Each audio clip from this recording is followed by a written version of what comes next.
Viewers, আজ আপনাদের সাথে একটা জিনিস শেয়ার করব।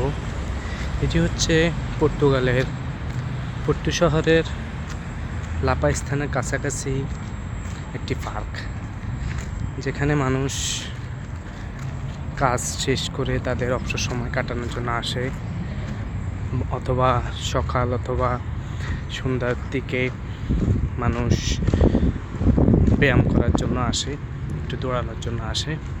তো আপনাদেরকে যেটা শেয়ার করব সেটা হচ্ছে এই স্থানটিতে এখন প্রায় সন্ধ্যা 8:40 বাজে। দেখুন, সন্ধ্যা 8:40 হওয়ার পরেও এখানে সূর্যের আলোর কি অবস্থা, সূর্য ডুবার কোনো নামই নেই। যেটা আমাদের দেশ বলতে বাংলাদেশের পাশাপাশি ভারত, পাকিস্তান, শ্রীলঙ্কা, নেপাল, এই সকল দেশে, বিশেষ করে এশিয়ার দেশগুলোতে সন্ধ্যা হয়, বিশেষ করে সূর্য ডুবে যায় বিকেল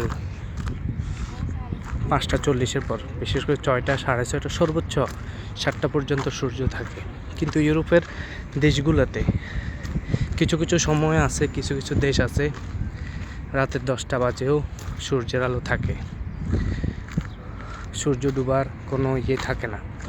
সূর্য এখানে যদিও 9টা, 9:30টায় ডুবে, কিন্তু ভোর বা সকাল থেকেই হয়ে যায় 6টা, 5:30, সর্বোচ্চ 7টায় ভোর হয়। তো ভিউয়ার্স, সামনে আরও মজার তথ্য দিব আপনাদেরকে। সে পর্যন্ত আমাদের সাথে থাকুন।